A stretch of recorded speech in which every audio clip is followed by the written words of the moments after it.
Greetings shippers, welcome back, and it's time for an update video. We're going to be taking yet another look at Bubbline, which has had some developments, and you know what that means. Fandom has had a lot of reactions. It's always fun to revisit pairings as they evolve, and especially to post-mortem fandoms after everything is ended. At least in one medium. This is intriguing both right after and years later. So there could be much more Bubbline to come. If you missed the first video, please do check it out just as a refresher and just to check back on what the atmosphere was like when we first talked about it 2 years ago, at the time of this recording. It will be good for reference as we're going to touch upon some of the points brought up there, but we'll not go directly over them in this video. Not completely. Of course, Adventure Time concluded recently at the time of this recording, so spoiler warning. Before we get started, as always, if you haven't already, please do follow on social media to stay up to date with everything coming up next, and just to chat about fandom. It's a good time, I swear. And now, without further ado, it's shipping time. Come on, grab your friends. Adventure Time is an animated action-adventure series with some serious philosophical under and at times overtones that plays with a variety of concepts and themes, expressing them in a myriad of ways, that has resulted in a highly nuanced, at times very dense cartoon that has a lot to offer for both those who were fans of more whimsical, lighthearted fare, as well as fans of introspection. And it even offered some understanding looks at fandom culture, which were both ribbing and loving. Of course, it was not a series for everyone. Some never appreciated the art style or tone, or the series' tendency towards disjointedness, or how it would often have what some felt were major character or plot moments occur within the periphery, as some would argue pre-finale was the case with this pairing. And of course, in general, some people just never took to it. The series ran from 2010 to 2018 and was comprised of 10 seasons and 283 episodes, which may indeed sound very daunting for those just entering the fandom, but the episodes are roughly 11 or so minutes each, with the exception of some that are strung together to create arcs, so it is slightly less time-consuming than it may first appear. The series garnered many different types of fans over its run, some who stuck through to the very end through hiatuses and tonal shifts, and some who only enjoyed, say, the first few seasons, or the final few, and some who stopped purposely to wait for it to conclude so they could do a massive catch-up, while others simply fell off, not as a grand statement, but through happenstance, or a gradual lessening of interest. As for some, it is difficult to maintain enthusiasm for such a long-running series, especially when new things are perpetually and consistently being released. And that is to say nothing of the various ranges of demographics and types of fans who ended up gravitating towards this show, from animation enthusiasts to theorists to shippers and more. All of that is to say that there were many different types of fans who watched the finale, for it is not uncommon for fans or former fans of a show to reunite, no matter what their level of series completion, for the finale. Indeed, sometimes even people who have never watched a show will arrive for the finale, as they may have been tangentially keeping abreast through reports, or pop culture, or their friends. And the Adventure Time finale dealt with a lot, combining 4 episodes together, a not previously untried tactic on the series, to create larger narratives. This arc was called Come Along With Me, and aired all together as a special on September 3rd, 2018. The series' conclusion tied together many long-running plot points, and reiterated long-standing series themes, such as the power of music, meditations of time and the subjectivity of the importance of events, even significant ones, parallels and narratives, and of course, power struggles. That is just to name a few. For most, it was a highly satisfying conclusion to the series that felt as if it carried weight and matched the series' overall tone, shifts and all, while still remaining true to the series' more open-ended takes on narratives and finding a way to leave it open for new adventures, both past and present, which may indeed be taken advantage of, though perhaps in another medium, as Adventure Time does have an ongoing comic series at the time of this recording, which is not to say the finale was universally beloved. There were some who wished more characters had been addressed, or were left with more questions, but on the whole, it does not appear this will go down as a maligned finale, unlike other series, though of course, time and hindsight will tell. One of the most discussed moments of the finale was a brief, and yet for most of the fandom extremely poignant moment when Marceline and Princess Bubblegum shared a kiss, officially canonizing them within the series, which for most was a moment of extreme celebration and a host of I told you so's that ranged from pleased and ecstatic to gloating and mean-spirited. So let us now examine the many reactions and why exactly this became such a large moment for this fandom, and of course, for fandom in general. Bubblegum and Marceline, Bubbline, as they have come to be known, have had an intriguing ship for some time, as it has made many question the at times nebulous nature of canon itself, meaning that for many, it was quite clear that Bubbline was canon. There were numerous moments that in most people's minds would take quite some effort to read in a platonic fashion. From Marceline's initial angry serenading of Bubblegum, to shirt smelling, and the canonical confirmation of how important the aforementioned shirt was to Bubblegum, to casual touches, to the ease with which the two were around each other, and more episodes and arcs highlighting their relationship as the series went on. For most, it became quite clear that it was canon, and that the two had some kind of romantic backstory and history. So why were so many certain it wasn't, or only galvanized post-kiss? Let us leave those who did not see it aside for just a moment, to focus on the kiss's significance for many. Now, when we first discussed Bubbline years ago, we discussed how it was at the time a peripheral relationship in the background that may become canon. However, if the relationship had so many indicators, was it not indeed canon already? Now, for some, the answer was 100%, nay 1000% yes. And yet for many, the kiss was a necessary addition. The reason? Canon is a sticking point for many fans across fandoms, and there is debate and contention as to what constitutes being canon. So in the case of Bubbline, without the kiss confirming the nature of these two's relationship, it would always have been possible to argue that these two were not canon, despite the amount of moments and the like to their name. This would have placed the ship firmly within the realm of fanon, which for some would have been fine, but for others would have been unacceptable. When it comes to canon, one knows that it is not uncommon to have questions asking for direct confirmation on characters' relationship status, as many feel only with overt confirmation, either in the text or through some extra material relayed by authoritative individuals on the staff, truly makes something canon and ends all arguments. This was clearly demonstrated when, as we discussed in our last vid, Olivia Olsen made statements revealing the character's romantic past, only to be met with both exultation and backlash, and so she walked her statements back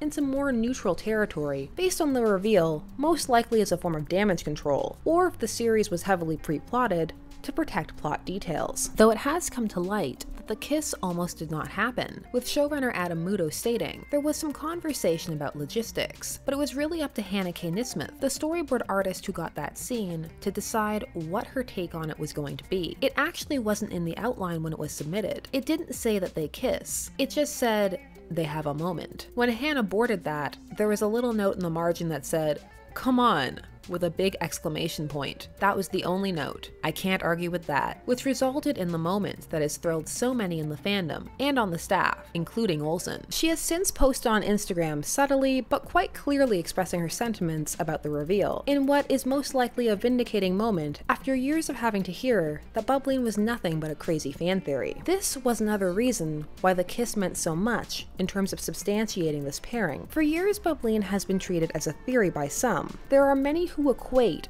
or rather conflate, shippers and theorists. And while there is at times overlap, and of course a fan can be both, they are not necessarily always the same thing. Shipping is not always about looking for proof, or trying to make a ship canon, and for many that was not what was occurring with Bubbline. Instead, many shippers would argue that they were simply looking at moments that were there and inferring a clearly implied meaning, rather than looking at and piecing together clues. However, as so many of Bubbline's moments were deemed as non-overt, Bubbline was relegated to the realm of fan theory for some, which is not very surprising, given that Adventure Time tended to attract many theorists, thanks to the cookie crumb or Easter egg way it would reveal important background information, such as the Mushroom War. So it is not uncommon for fans to be postulating about background events, and for some, character relationships fell into this category, or others perceived that they did, or should. Bubbline's moments were also deemed by some as not important. Now, this is not uncommon for side characters or their subplots. However, many would argue that over time, Adventure Time developed into a much more ensemble-based series, and that all the characters became extremely important, particularly Marceline and Bubblegum, who underwent a lot of development. There are also some who conflate subtle and unimportant. Now, there is a debate as to whether Bubbline was ever not overt. Some say it depends upon the episode or arc, arc, some moments being larger than others, while others feel it was always there. It is important to note that subtle does not mean non-existent. It can simply mean not bombastic or in one's face, as tends to be the case with how relationships are portrayed in children's media, as an attempt to make sure the message really hits home, as some creators worry, depending upon the demographic of the intended audience, about their ability to grasp said nuance, or the level of nuance that can be employed before it begins to go over viewers' heads. This was never a concern for Adventure Time, which has always been interested in telling a story and not being condescending. It must be noted that it is possible to engage on a child's level of understanding, which is simultaneously more and less than most assume, without being condescending. However, Adventure Time went beyond that, going for an approach that may go over the heads of some, including their adult viewers, but that ensured a mature story with rewatchability. With Olsen stating post the finale, it's important, especially in kids programming,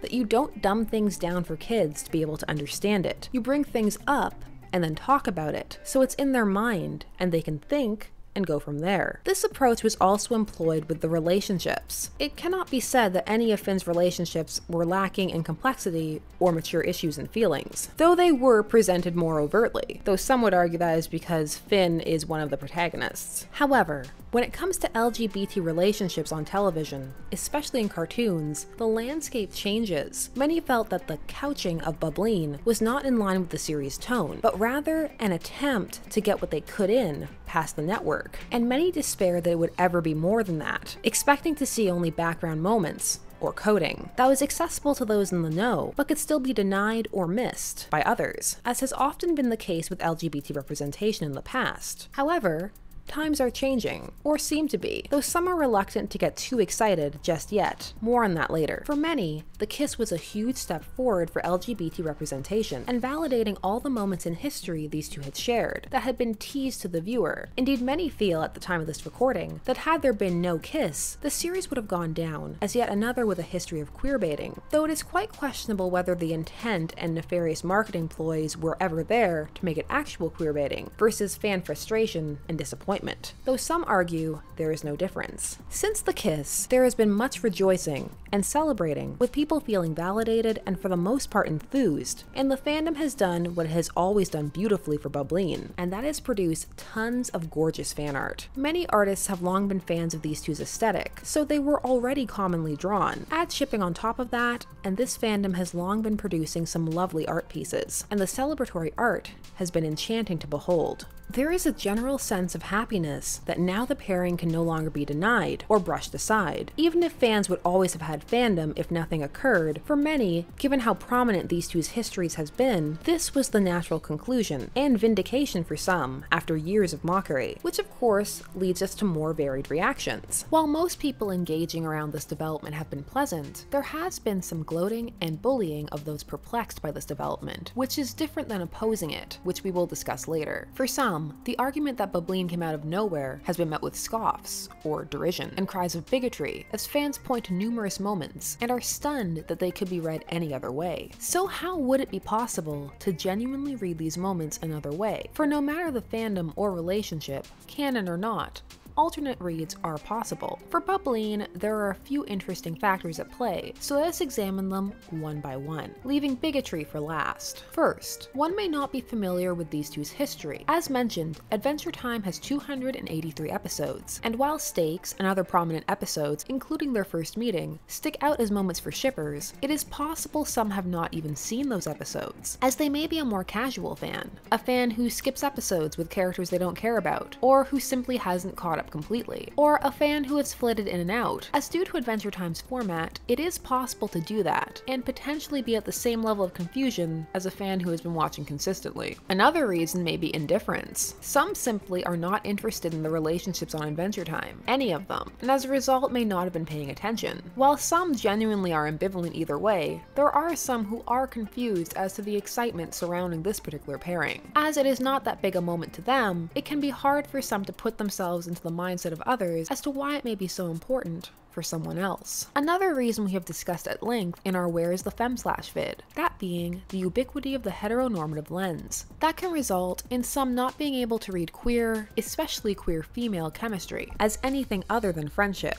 For these, even the most extremely obvious cues to others are read as moments of platonic closeness. This will also occur with those who, for a myriad of reasons, have a hard time reading social cues. In short, it is not always malevolently intended, though it of course can be. An offshoot of this can occur when a lack of reading chemistry is paired with what some fans view as fangirl excess. There are some who do not have the highest regards for shippers, perhaps born out of some negative experiences in other fandoms, or even in the fandom in question. There are some who feel that shippers blow moments and sequences out of proportion, to the point where they are no longer watching the same show as the rest of the audience, that is less interested in the pairing aspect of the show. In all fairness, while not the case with this specific pairing for most shippers, this has happened in other fandoms, wherein small moments were utilized within fandom to great significance, which made sense in a fanon context, and aided in creating an overall fanon framework that influenced not only their views on canon, but fans who entered the series to view it through that lens, or expecting that to be what was occurring within the actual text. So while it can happen, it is very much on a case-by-case basis, and either side can be wrong, either exaggerating or fixating on moments, or ignoring anything except an all-out makeout session. Like with most things, the trick lies in critical examination and a willingness for non-judgmental self-reflection. There are those who are being willfully obtuse, or outright bigoted. Some wish that this had stayed in the background, as they do not feel a children's cartoon is the place for such representation, and that it was forced. The counter to this is that many find these arguments hypocritical, as they are rarely employed when it comes to heterosexual romances, though when that argument is applied in the latter case, it tends to be in children's media, though it is usually in live-action material, as cartoons are often given a pass, but not when it comes to LGBT+ representation. There are some who go so far as to claim that the characters were being warped to push a lesbian narrative, and the show is giving in to aggressive PC culture, to which most fans note, even those who do not ship this pairing, that each character has undergone significant character growth, and they are quite different than they were when the series began. It must also be noted that series grow and change, and so do the directions of characters, as the creators decide which way they want the story to develop, which evolves as the series is produced. However, of course, when it comes to those who are being outright bigoted, there is not much one can do, except hope that one day they have a change of heart. And, of course, block and mute accordingly. There are some within the fandom who feel that the celebrations are a bit exaggerated, as they feel this is yet another example of throwing representation in last minute. This, of course, depends upon how valid they feel the build-up was within canon. Some feel this one kiss was not enough, and it needed to be revealed earlier and be more consistent, as this kind of representation was/is lacking, while others feel there was adequate build-up, and that this fit in with the series' overall handling of relationships, separating it from, say, the likes of the still-debated Kurosami relationship evolution. Indeed, when asked about the future of these two's relationship, Muto stated that he didn't want to lay everything out, that there was enough presented for people to infer their own meaning, but that he still wanted to leave it open-ended, as getting viewers to think about and analyze the characters and the series has always been a large part of Adventure Time's goal. Though there are of course some who feel that this is indeed pandering,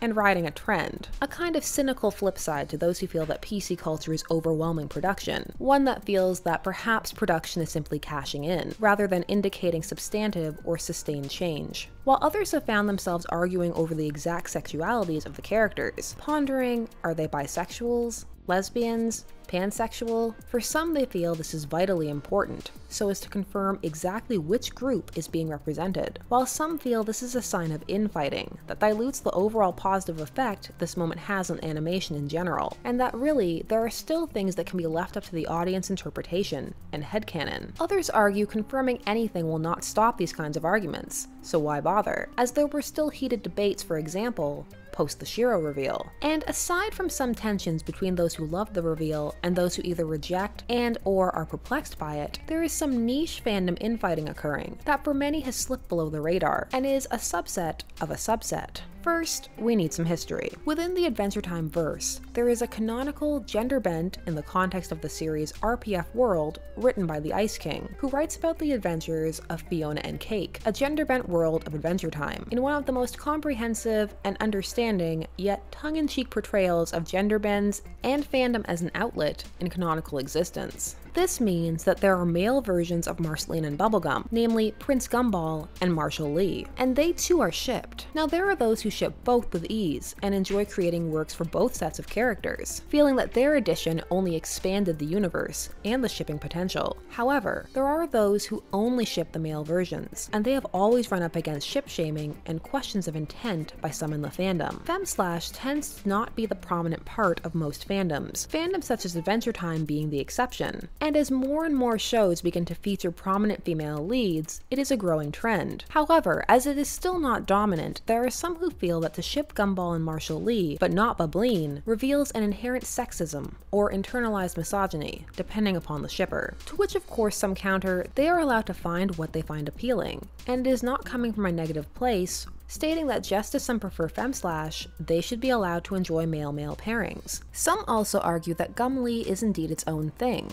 with its own cues and own moments, some from Adventure Time the television series, and others from the comic verse. They also argue that the characterizations of the characters are different. They are not exact copies of Bubblegum and Marceline, and some state this as the reason for their preference, or for why they ship both and view them both as different pairings, as they both have something unique to offer, and arguing just because they may choose this pairing over Bubbline, in this instance, does not mean that they have no Femslash pairings. For some, it may be an aesthetic choice, or a preference of the gender-bent world, though of course for all involved, it is never a bad idea to pause for a moment of introspection, and potentially examine the rationale behind one's ships, particularly if one has no Femslash pairings. However, if one comes out of such introspection still preferring the male version, that too is fine. Different strokes for different folks. However, such introspection can make it easier to understand why certain Bubbline shippers may be offended or on edge, a sentiment that has transferred over post-finale to the celebrations, wherein some were drawing art of the male-male versions of characters together, or if it is canon in Adventure Time's main verse,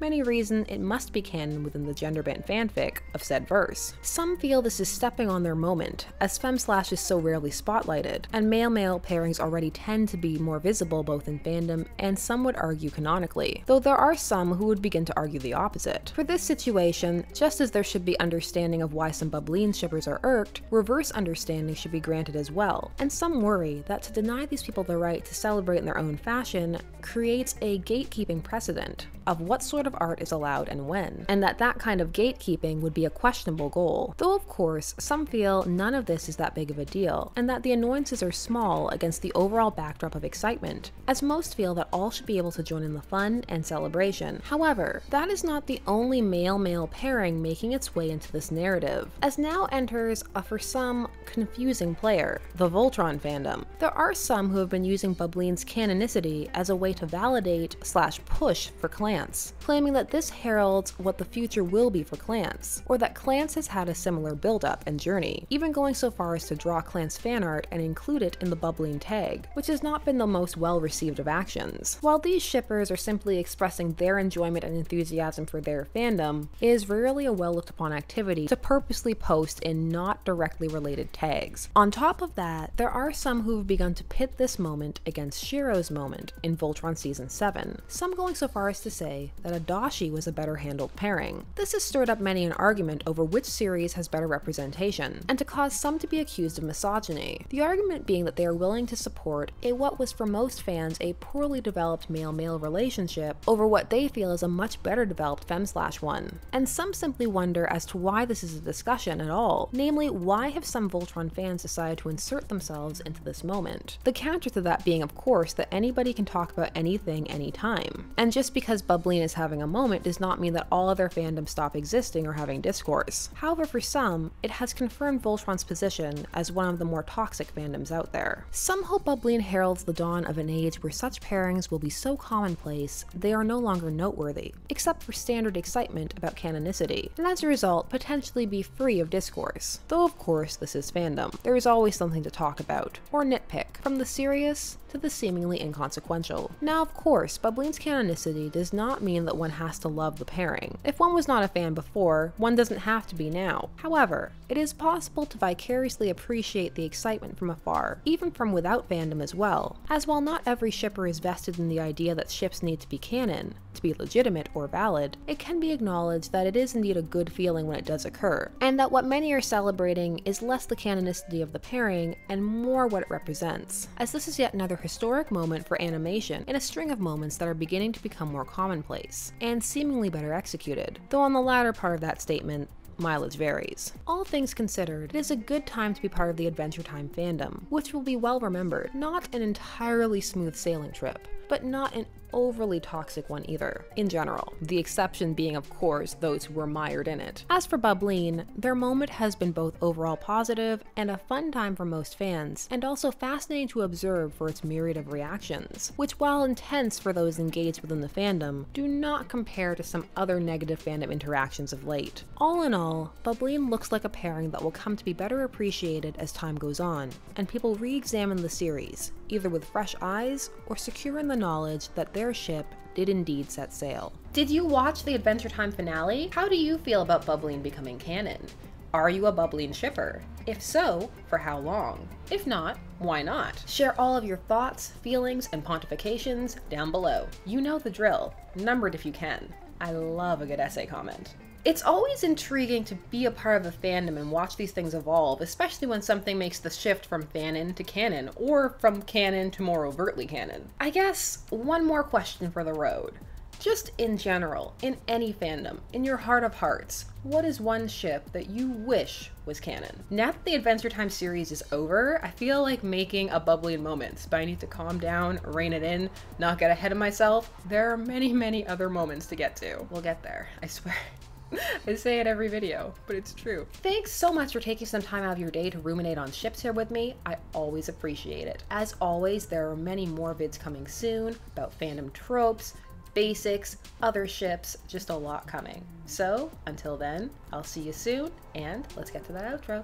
Bye-bye. This has been Shipper's Guide to the Galaxy. Don't forget to like, share, comment, and subscribe. Special thanks to all of my patrons, names on the side, and as always, stay tuned, for there are as many ships out there as there are stars in the sky.